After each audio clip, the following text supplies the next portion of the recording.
박수 쳐주셔가지고 감사합니다.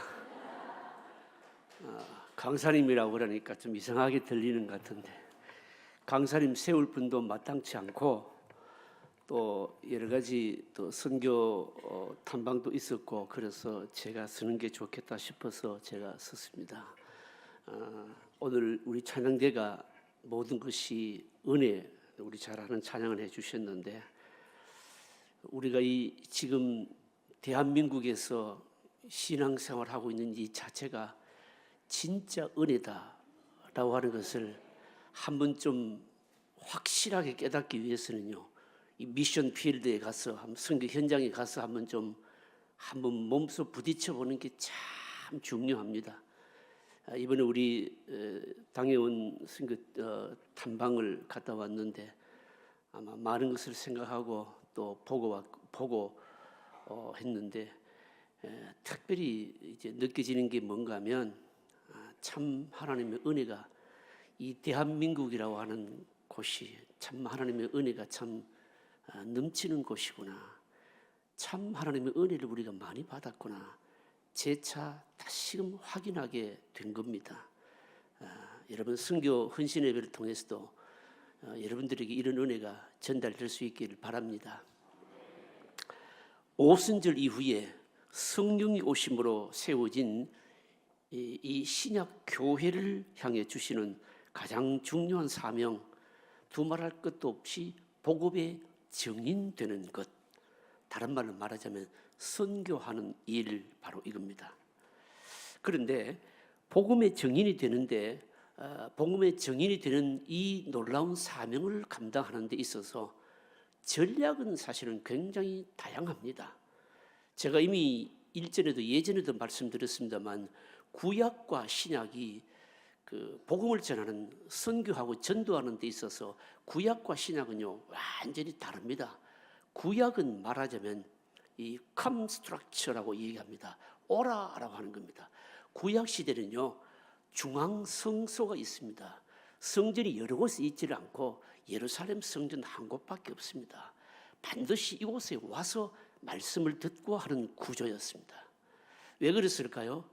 구약 시대는 성령이 보편적으로 우리에게 임하지를 않았고요, 또 하나님께서 선지자와 제사장을 통해서 주시는 죄의 용서와 죄인들을 부르시는 그 자체가 신약 시대만큼 이렇게 바로 보편적이지를 않았다는 거죠.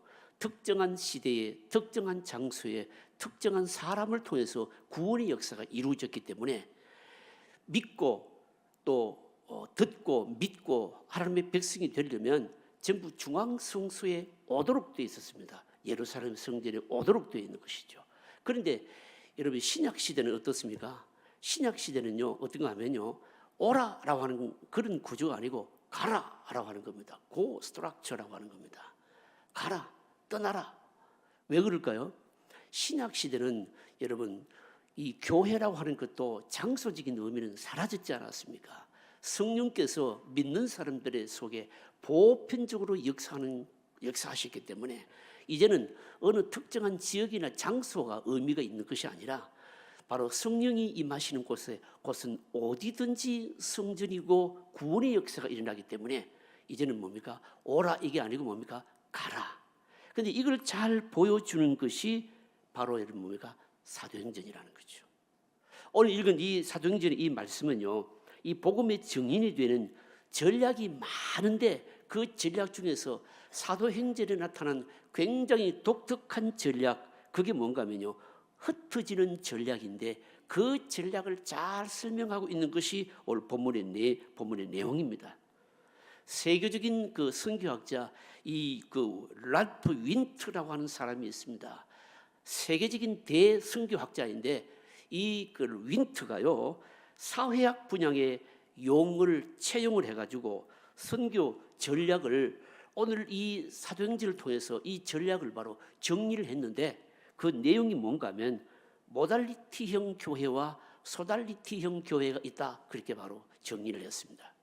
원래 이 모달리티라고 하는 이 말은 사회학적인 용어인데, 이 용어를 채용을 해서 선교 전략에도 그대로 바로 적용하게 된 겁니다. 무슨 내용인가 하면요, 교회도 모달리티형 교회가 있고 소달리티형 교회가 있다라고 하는 겁니다. 원래 교회는 본질적으로 그리스도의 몸이지만 복음을 효과적으로 전하기 위해서 기능적인 면에서 교회를 두 구조로 나눈 겁니다. 그 두 구조가 뭔가 하면 하나는 모달리티형 교회이고 다른 하나는 소달리티형 교회라고 하는 것입니다. 모달리티형 교회라고 하는 것은 지역을 중심으로 해서 섬기고요, 타 문화권에 관심이 없는 거지요.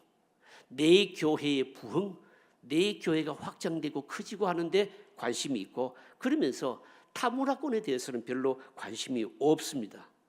그런데 이 소달리티형 교회라고 하는 것은 뭘 의미하는가 하면, 그러니까 타 문화권에 관심을 가지고 내 교회 중심에서 벗어나서 훨씬 넓은 곳으로 복음을 전하는 이런 형태의 바로 교회를 말하는 겁니다.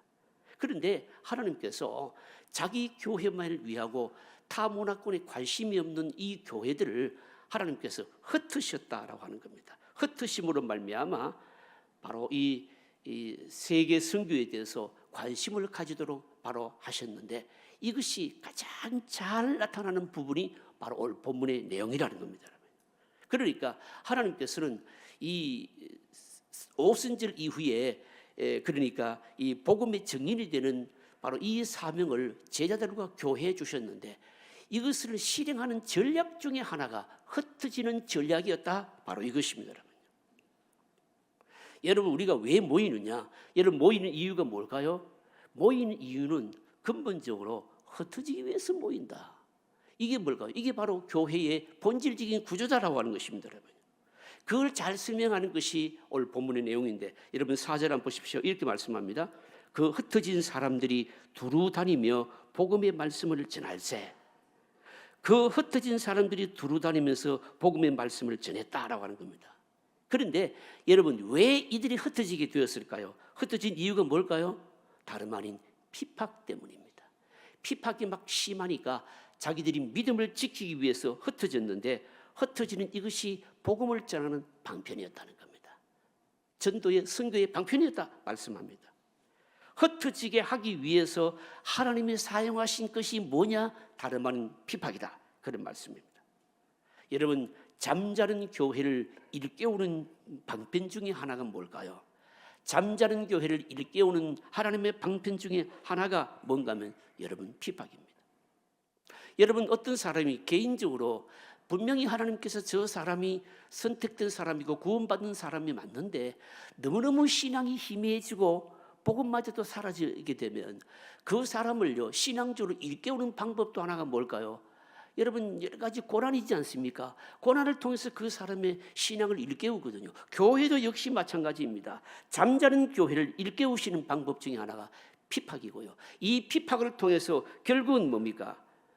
결국은 바로 흩어지게 되었다, 바로 그 말씀입니다. 여러분, 편안한 게 다 좋지 않습니다.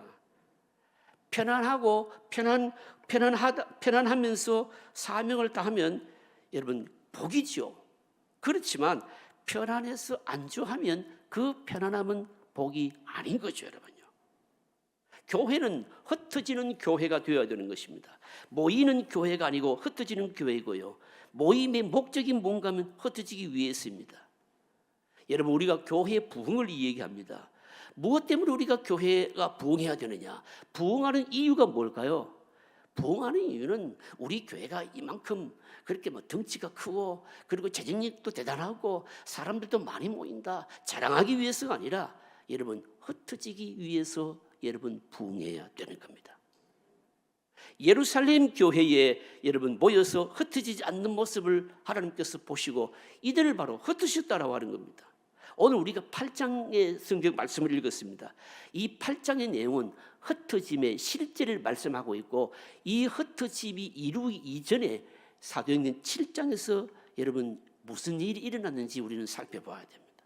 잘 알지 않습니까, 여러분요? 여러분, 사도행전 7장에 뭐가 나옵니까? 핍박으로 인해서 그 핍박의 절정 중에 하나가 뭔가 하면 순교잖아요. 스데반이 순교를 당하게 됩니다. 결국은 뭡니까? 본격적인 이 핍박이 바로 흩어지는 하나님의 손길이었다. 바로 이것입니다. 그 흩어지는 장면이 오늘 8장입니다. 역시 마찬가지입니다. 여러분, 놀랍게도 말입니다. 이방 선교를 위해서 쓰임을 받은, 세움받은 교회가 어느 교회입니까? 안디옥 교회지요, 여러분요. 안디옥 교회는, 안디옥은 사도행전을 보시면 지명이 두 곳이잖아요. 수리아 안디옥이 있고 비시디아 안디옥이 있는데, 비시디아 안디옥은 터키 내륙 지방에 있고, 수리아 안디옥은 그러니까 구브로스에서 배 타고 도착하는 항구 도시입니다. 그런데 이곳은요, 사실은 원래는 여러분 그리스도의 복음이 없는 곳이었습니다. 여러분, 놀랍게도 여러분, 우리가 이방 선교의 주축을 이루었던 교회는요, 예루살렘 교회가 아니었다는 것을 주목하셔야 됩니다. 예루살렘 교회가 어떤 교회입니까? 그러니까 예수님의 제자들과 직접적인 만남이 있었고 교분이 있었고 직접적으로 가르침을 받았던 사도들이 있는 교회였습니다. 요즘 말로 쉽게 말하자면 정통성이 있는 교회 아닙니까? 예수님으로부터 가르침을 받았던 제자들과 연속성이 있는 가르침을 받았던 그 제자들이 있는 정통성이 있는 이 교회가 사실은 이방 선교를 위해서 쓰임 받은 것이 아니고 수리아에 있는 안디옥 교회가 어떻습니까? 바로 이 이방 선교를 위해서 쓰임을 받았다. 여러분, 놀랍지 않습니까? 그러면요. 그런데 놀랍게도 말입니다. 놀랍게도 이 수리아 지방에 있는 이 안디옥 교회가 어떻게 세워지게 되었느냐라고 하는 겁니다. 수리아에 있는 안디옥 교회가 이방 선교를 하게 되었는데, 그런데 수리아에 있는 이 안디옥의 교회가 생기기 이전에 있었던 일이 뭔가 하면 그게 13장에 나오는데, 바로 12장에 보시면요, 뭐가 나옵니까? 또 여러분 잘 아시는 내용 아닙니까? 사도행전 12장에 보시면요, 야고보가 순교하게 됩니다.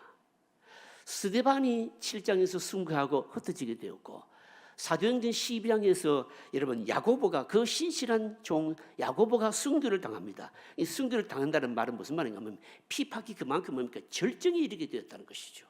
피팍이 이렇게 절정에 이르게 되니까 결국은 교인들이 어떻게 되었을까요? 흩어지게 되었다는 겁니다. 그러니까 12장에서 어마어마한 피팍이 이루어지고 순교가 이루어지고, 그래서 교인들이 흩어지게 되어서 그 흩어진 사람들이 수리아 지방에까지 가서 복음을 전하게 되는데, 거기서 생겨진 이방인 교회 수리아 안디옥 교회가 바울과 바나바를 최초의 이방 선교사로 파송을 하게 되는 겁니다. 사도행전이 우리에게 말씀하는 것이 뭘까요? 말씀하는 것이 뭔가 하면 바로 이런 흩어짐의 전략, 하나님께서 다 흩으셨다는 겁니다. 스스로 흩어지질 않으니까, 예루살렘 교회는 흩어지질 않으니까 하나님께서 흩어지도록 하셨는데, 그 흩어지도록 하는데 바로 사용된 것이 뭔가 하면 피팍이었다. 바로 그 말씀입니다, 여러분. 그렇다면 이 흩어진 사람들이 여러분 뭘 했을까요? 오늘 4절 말씀 보시면 그 흩어진 사람들이 두루 다녔다. 여기저기 다녔다는 말씀이죠. 복음의 말씀을 전할세. 또 사도행전 11장 19절을 보시면 그때에 스데반의 일로 일어난 환란으로 말미암아 흩어진 자들이 베니게와 구브로와 안디옥까지 이르러 유대인에게만 말씀을 전하는데, 그러니까 안디옥 교회가 세워진 것도 역시 이 흩어진 자들, 바로 복음 전도자들 때문이었다. 바로 이렇게 말씀하고 있는 겁니다. 여러분, 이게 오늘 우리에게 말씀 주시는 교훈이 뭘까요, 여러분요? 여러분, 오늘날 우리는요 자꾸 흩어지지 않고 자꾸 모이기만 하려고 한다. 여러분, 그러면 어떻게 할까요? 그러면 하나님께서 흩으시는 겁니다. 하나님께서 흩으시기 전에 우리가 자발적으로 뭡니까? 흩어지는 것이 사명을 다하는 교회이고, 그런 교회에 하나님께서 함께 하시고 복을 주실 뿐만 아니라 능력도 주시고요, 하늘의 것을 끌어올 수 있는 모든 것을 다 주신다. 바로 이겁니다, 여러분. 그래서 여러분 어떻습니까? 사실 우리 한국 교회는 지금 여러 가지로 많은 위기를 지금 겪고 있습니다. 여러분, 무슨 위기를 겪고 있을까요? 일단 모이지를 않습니다. 왜 모이지를 않을까요? 모이질 않는 이유는 우리의 신앙의 색채가 그만큼 뭡니까? 많이 퇴화되었다는 것이죠. 그리고 오늘 우리 사회의 이 상황이, 여러분, 우리 변화된 이 사회가 모이지 않고도 뭡니까? 자꾸 예배를 드리게 하는 이런 구조로 지금 자꾸 바뀌어가고 있거든요. 여러분들은 뭐 보시는지 안 보시는지 모르지만 저는 보거든요. 주일 낮예배 시간에 사실은 우리가 이 예배 시간을 유튜브로 지금 보내고 있지 않습니까? 매주일 보시면요, 약 한 20몇 명에서 30명 정도는요 주일날 예배 안 오고요 유튜브를 통해서 예배를 드리거든요. 물론 우리 교회 성도님 아닌 분들도 여러분 예배를 드릴 수도 있겠지만, 어쨌든 지금 여러분 형편이, 환경이 여러분 그렇습니다. 모이지 않고도 예배를 드릴 수 있다, 예배 드린다, 이 사고방식이 자꾸만 퍼져나가고 또 그런 환경이 지금 만들어지고 있습니다. 모이지도 않는데 여러분 우리가 어떻게 흩어질 수 있겠냐 이 말입니다. 그런 의미에서 오늘 우리 선교는요 지금 사실은 굉장히 여러 가지로 우리가 위기를 당하고 있는 겁니다. 여러분 모이기만 하고 또 흩어지지 않으니까 결국은 어떻게 될까요? 여러분 교회가 여러분 비대해질 수밖에 없는 것이죠. 여러분 비만에 걸리면 우리 몸도 고혈압도 당뇨 동맥경화 걸리듯이 교회도 여러분 똑같습니다. 여러분요. 무엇 때문에 오늘날 교회에 이 온갖 부끄러운 얘기가 다 나오고 있을까요? 다 나오고 있는 이유가 뭔가 하면 흩어지지 않기 때문에 그렇다는 것이죠. 그래서 어떤 이 교회 사학자는요 지금 강하게 부르짖고 있습니다. 뭘 부르짖고 있는가 하면요, 가난한 교회 운동을 해야 된다. 여러분 배가 부르면요 여러분 몸이 무거워지거든요. 몸이 무거워지면 어떨까요? 둔해질 수밖에 여러분 없다는 것이죠. 여러분 그래서인지는 모르겠지만 사실 우리 교단 선교도 보면 이 GMS를 통해서 우리 교단의 선교사들을 다 지금 관리를 하고 있는데, 보게 되면 지금 GMS 선교의 지금 가장 큰 문제가 뭔가 하면 선교사님들이 고령화입니다. 앞으로 한 10년 내에 GMS 소속된 선교사님들의 아마 한 50% 이상은 지금 다 선교지에서 물러나야 되는 바로 때가 지금 옵니다. 그런데 신임 선교사들의 파송이 지금 이루어지질 않고 있거든요. 여러분 심각한 이런 상황에 와 있는 겁니다. 흩어지질 않는다 이 말씀입니다. 여러분. 그런 의미에서 오늘 우리는 다시 한번 더 흩어지는 전략, 우리가 다시 한번 더 깊이 생각해 보아야 될 것입니다. 두 번째로 볼 것은 뭔가 하면요, 흩어지는데 사마리아로 흩어지는 바로 주역이 누구였는가 하면 다름 아닌 빌립이었다라고 하는 것을 주목할 필요가 있습니다. 여러분 5절 한번 읽어보실까요? 5절 같이 읽겠습니다. 빌립이 사마리아 성에 내려가 그리스도를 백성에게 전파하니, 빌립이 등장한 겁니다. 여러분 이 빌립은 어떤 사람입니까? 바로 사도행전 6장에 등장하는 7 교회 일꾼 중에 스데반과 함께 안수받은 그 사람이거든요. 이 빌립이요 사실 집사지요. 빌립 집사가 사마리아로 갔습니다. 여러분 이거는 대단한 사건인 겁니다. 예수님 이후로 그 어느 누구도 가지 않는 곳에 누가 갔습니까? 빌립이 갔다는 겁니다. 어디로 갔다는 겁니까? 사마리아로 갔다고 얘기하잖아요, 여러분. 제자들이나 보수적인 유대인들이 갈 수 없는 곳이라고 여겨진 곳에, 그곳이 사마리아였는데 바로 그곳에 누가 갔는가 하면 빌립이 갔다는 겁니다. 사마리아라고 하는 지역과 그곳에 빌립이 갔다. 이걸 우리가 주목해야 되는 겁니다. 뭘 말씀하는 것일까요, 여러분요? 사실은 여러분요, 편견이 얼마나 이 하나님 나라의 구원의 문을 닫고 있는지를 우리는 깨달아야 됩니다. 여러분 요한복음 보십시오. 사실은 사람이 구원 얻는데 이 구원의 큰 장벽 중에 하나가 편견이 있는데, 이 편견을 예수님께서 사마리아에 가심으로 편견을 깨셨죠, 여러분요. 요한복음 4장에 보시면 사마리아에 가셨어요. 역시 편견에 사로잡힌 유대인들과 달리요 여자들에게 복음을 전했고, 그리고 그 여인을 통해서 말입니다, 바로 그 동네 전체를 바로 변화시켰습니다. 그리고 나서 예수님께서 바로 그 사마리아를 제자들에게 맡기신 것이죠. 그럼에도 불구하고 제자들도 역시 사마리아로 가기를 주저한 겁니다. 그래서 예수님 이후로 예수님이 이 사마리아라고 하는 편견을 깨시고 그 이후로 제자들로 하여금 가게 하셨는데 제자들은 가지를 않았고, 그런데 제자들이 가기를 주저했던 그 사마리아에 바로 빌립이 가게 되었는데, 빌립은 바로 평신도였고 빌립으로 하여금 사마리아로 가게 만든 것이 뭔가 하면 다름 아닌 핍박이었다. 성경이 이렇게 우리 이걸 말씀하고 있는 겁니다, 여러분. 여러분 빌립의 사역과 그 열매가 뭡니까? 6절에 보시면 무리가 빌립의 말을 듣고 행하는 표적도 보고 한 마음으로 그가 하는 말을 따르더라. 무슨 말씀입니까? 빌립의 말을 듣고 표적을 뭐하고요? 보고. 무엇일까요? 빌립이 한 게 뭘까요? 들려주고 보여준 겁니다. 귀와 눈을 놀라게 한 것이죠, 여러분요. 놀라운 표적들이 일어났습니다. 이 표적들이 보시면 7절에 많은 사람들에게 붙었던 더러운 귀신들이 크게 소리를 지르며 나가고 또 많은 중풍병자와 못 걷는 사람들이 나으니, 여러분 지금도 이 표적들이요 선교 현장에서는 많이 일어나고 있습니다. 원래 여러분 기적이라고 하는 것은요, 기적은 말씀을 통해서 말씀이 내 안에 깨달아지게 되고 그 말씀이 깨달아지는 대로 믿고 행할 때 나타나는 하나님의 놀라운 은혜이지요. 그런데 구원을 위해서, 구원의 긴급성을 위해서, 하나님께서 구원의 역사를 이루시기 위해서 긴급하다라고 생각될 때는 하나님께서 주권적으로 많은 기적을 주시거든요. 그때 일어나는 기적은요, 그 형태는 기적이지만 사실은 전부 뭡니까? 세이메이온, 다 표적인 겁니다. 여러분 성경을 보십시오. 기적이 제일 많았을 때가 언제입니까? 출애굽 때 아니었습니까? 여러분 그리고 뭡니까? 광야 여정 때였죠. 그리고 엘리야와 엘리사 때였죠.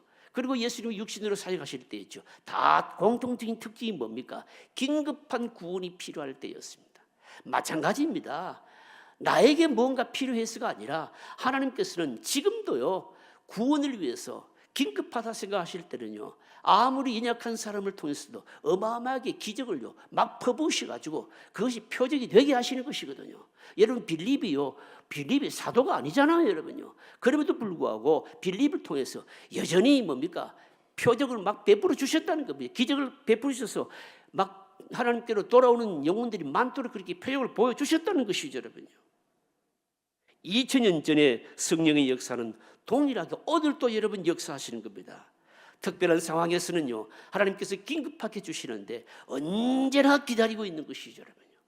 여러분 우리들이 깨달아야 될 것이 여러분 뭘까요? 영혼을 살리기 위한 목적이라면 성령께서는 누구든지 사용하신다는 겁니다.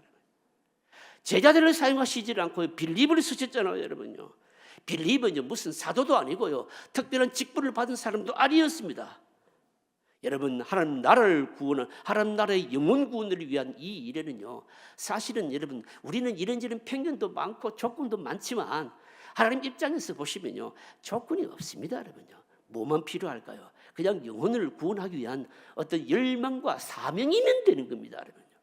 이걸 보여주시는 것이 빌립의 사마리아 전도였다라고 하는 것입니다, 여러분.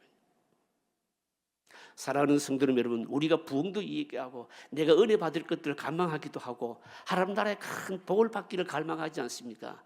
여러분 다른 것 하지 마시고 영혼 구원을 위한 전도나 선교하는 일에 여러분들이 헌신하게 되면 백발백중 은혜 받고 하나님께서 복을 주실 것이고 부흥을 주실 것이고 다 하실 것입니다, 여러분요. 오늘 우리들이 여러분 이걸 사모해야 된다는 겁니다. 교회 부흥 얘기 많이 합니다. 그렇게 얘기를 많이 하지만 영혼을 위한 여러분 수고와 헌신은 안 하잖아요, 여러분요. 영혼을 위해서 우리가 물질을 드리고 뭔가 헌신하고자 하는 일은 안 하잖아요, 여러분요. 그러면서도 쉽게 부흥 얘기하는 겁니다. 사실은 부흥은요 얘기할 게 여러분 없습니다, 여러분요. 내가 은혜를 받고 내가 복을 누리고 부흥을 체험하기를 원하면 영혼에 대해서 관심 가지고 영혼을 위해서 희생하고 영혼을 위해서 헌신하고 영혼을 위해서 내 자신을 나타내면 드리면요 저절로 여러분 하나님께서 다 주시게 되어 있는 겁니다. 이걸 여러분 벌써 이 사마리아의 빌립의 전도를 통해서 우리에게 주시는 바로 교훈인 겁니다. 빌립의 사역 결과가 무엇이었을까요? 8절에 보시면 그렇게 말씀합니다. 빌립의 사역 결과가 뭔가면요 그 성에 큰 기쁨이 있더라. 그 성에 큰 기쁨이 있더라. 여러분 이 사도행전 8장은 바로 기쁨을 보여줍니다. 복음이 들어가게 되면 여러분 기쁨이 여러분 충만합니다. 8장 39절에 보시면요 그렇게 말씀합니다. 그렇게를 보시면요 둘이 물에서 올라올 때 주의 영이 빌립을 이끌어간지라 내시는 기쁘게 길을 가므로 그를 다시 보지 못하더라. 에디오피아 내시가 빌립을 만난 후에 기쁘게 길을 갔습니다. 주님을 만난 길과 아니겠습니까, 여러분? 오늘 저는 여러분들에게 꼭 전해드리고 싶은 것이 있습니다. 여러분, 우리나라에 선교사님들이 많이 들어오셨잖아요, 여러분요. 여러분, 로버트 토마스는요 1866년에 들어왔는데 그의 나이가 몇 살이었는가 하면 27살이었습니다. 언두우드 선교사 1885년에 들어왔는데 나이가 25살이었고요. 아펜셀러는요 27살에 들어왔고요. 힐버트 선교사는요 1886년 23세에 우리나라에 선교하러 들어왔습니다. 1886년 우리나라에 와서 배제학당 2대 교장으로 사역했던 이 벙크 선교사는요 바로 33살이었습니다. 결핵병을 세운 바로 로제타 쇼우드 홀은요 1890년에 25살의 나이에 그러니까 약혼을 했는데 약혼한 이후에 여자 혼자 먼저 선교를 하러 들어왔습니다. 그 이후에 남편이 들어와서 오히려 선교하다가 선교를 하죠. 그런데도 불구하고 계속해서 선교를 했고 그의 아들도 역시 한국에서 의사로서 사역을 계속했습니다. 여러분, 이런 선교사들의 수고름 흩어져서 우리에게까지 오므로 말미암아 흩어져서 이 대한민국 이 동양의 반도 조그마한 나라에까지 오므로 말미암아 우리들에게 일어날 일들이 뭘까요, 여러분요? 그것은 다른 많은 구원의 기쁨만이 없겠습니까, 여러분요? 여러분, 기독교의 전파는요, 여러분 다름 아닌 여러분 놀라운 여러분 이런 엄청난 상상할 수 없는 구원의 기쁨과 그리고 또 우리 자신이 이 어둠에서 깨어나는 바로 이런 기쁨이 우리에게 있는 겁니다. 이 선교사님들이 들어옴으로 말미암아 학교, 병원, 근대 문화의 유입, 우리나라에 여러분 천지개벽하지 않았습니까, 여러분요? 여자 학교가 세워진 데도 전부 다 이때입니다, 여러분요. 배화, 이화, 그리고 정신, 전주, 수피아, 사실은 다 여자 학교들이 다 이때 다 세워지게 되었거든요. 기독교가 들어옴으로 이 나라에 그만큼 복을 받고 큰 기쁨이 우리에게 임하게 되었던 겁니다. 그런데도 불구하고 여러분 지금은요 그러지를 못합니다. 왜 그러지를 못할까요? 왜 그러지를 못하는가 하면 지금 기독교는요 자꾸 우리가 살만하니까 편안함을 추구하고요 나눔과 섬김보다는요 자꾸 나만 생각하게 되는 겁니다. 그러므로 여러분 교회가 교회답지 못한 모습이 너무 많이 나타나고 있다는 겁니다. 말씀을 좀 정리하도록 하겠습니다. 여러분, 선교는 재정 문제가 아닙니다, 여러분요. 선교는 뭐의 문제인가 하면요 믿음의 문제인 겁니다. 가장 훌륭한 전략은 뭘까요? 믿음 선교입니다. 그리고 나서 또 중요한 전략이 성경이 말씀하는 중요한 전략이 여러분 뭘까요? 흩어지는 전략입니다. 어쨌든 가야 된다는 것이죠, 여러분요. 가야 되는 겁니다, 여러분요. 초기 선교사들은요 우리나라에 오는 것 정말 위험하고 힘들었습니다, 여러분요. 그들도 여러분 돈이 있어서 온 것이 여러분 아닙니다. 선교사로 여러분 바로 파송받기 위해서 돈을 지원받는 것들도 매우 힘들었습니다. 그러나 그럼에도 불구하고 우리나라를 섬겼거든요. 그 결과가 뭡니까? 지금은 여러분 한국이 세계를 섬기게 되었잖아요, 여러분. 앞으로 우리는 동남아시아나 아프리카 혹은 명목상의 신앙을 가진 복음이 없는 잘 사는 나라, 이게 무슨 말인가 하면 여러분 일본 같은 나라는 경제적으로는 잘 살잖아요. 그런데 보시면요 신앙이 거의 명목상의 신앙입니다. 이런 나라는 끊임없이 여러분 전략을 달리하면서 가야 되고요. 아프리카나 아니면은 이 동남아시아 같은 나라들은요 제가 이번에 베트남에 가서 또 느낀 게 뭔가 하면 여러분 몇 년 전에 베트남에 갔을 때하고 지금하고 또 달라요. 뭐가 다른가 하면 우리나라 돈 가치가 없어요. 그만큼 가치가 떨어졌다는 겁니다. 우리나라 돈 가치가 그만큼 떨어졌다는 말은 베트남이 그만큼 경제적으로 잘 살게 되었다는 말이거든요. 느낀 게 뭔가 하면 이 나라가 베트남이 좀 더 잘 살기 이전에 빨리 전도를 해야 되겠다. 왜 그럴까요, 여러분요? 좀 잘 살만 하면요 그 다음에는요 사람의 마음이 가난해지지 않기 때문에 복음 전하기가 그만큼 어려운 겁니다. 그래서 이 가난한 나라일수록 경제적으로 어려운 나라일수록 더 긴급하게 빨리 복음을 전해야 된다는 겁니다. 여러분 이 복음을 전할 수 있는 전략이 여러분 뭘까요? 전략은 다름 아닌 자꾸만 보내는 겁니다. 내가 못 가면 어떻습니까? 보내는 뭡니까? 물질로도 보내야 되고요 기도로도 보내야 되는 겁니다. 왜 그럴까요? 그게 우리의 사명이고 우리가 사는 길이고요 부흥을 맛보는 길이고요 그것이 바로 하나님을 체험하는 길이다라고 하는 겁니다. 여러분 선교 의뢰이 하는 게 아니고 우리가 교회가 본질적으로 가져야 될 사명입니다. 여러분 이 일에 여러분 충성하고 헌신한다면 여러분 개인이나 그 교회는요 반드시 하나님께서 사용하시는 은혜가 있을 것입니다. 이 은혜의 주역들이 되시기를 주의 이름으로 축복합니다.